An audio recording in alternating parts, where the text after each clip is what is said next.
সম্মানিত ভিউয়ার্স, আজ আপনাদের জন্য নতুন একটি ভিডিও নিয়ে আসলাম হ্যান্ড পেইন্টের উপরে।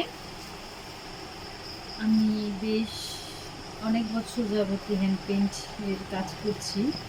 হ্যান্ড পেইন্টের sari, panjabi, one piece, baby frock, blouse piece, কাপড় সেট, এগুলো সব নিয়েই কাজ করছি। তো এখন পাঞ্জাবির কাজ করছি।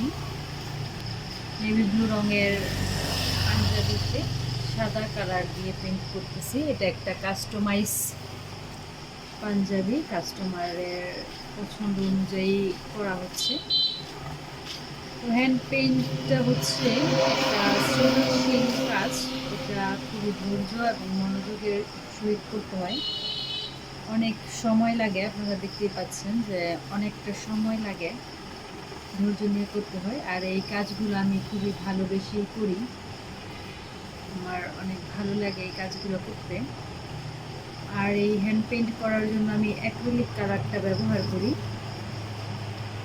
এই কালারগুলা রেডি কালার পাওয়া যায় বা র কালার কিনে, সব কয়টা কেমিক্যাল কিনে কালারগুলো নিজেও রেডি করে নেওয়া যায়। তবে আমার কাজের সুবিধার্থে আমি বেশিরভাগ সময় রেডি কালারটাই ইউজ করি।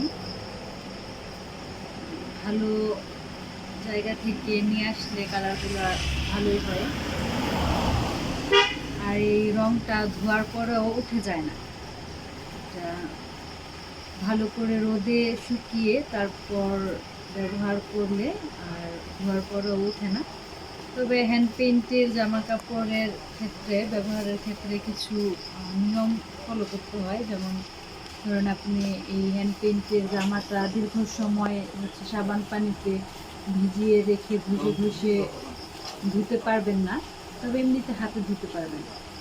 দীর্ঘ সময় ভিজিয়ে রেখে ধুলে অনেক সময় কালারটা একটু নষ্ট হয়ে যায়। আর আরেকটা বিষয় হচ্ছে, যখন আপনি আয়রন করবেন এই জামাটা, এই রঙের কাজ করা জায়গাটাতে আয়রন করতে পারবেন না। যারা হ্যান্ড পেইন্টের কাজ করেন বা করতে চান, তারা হচ্ছে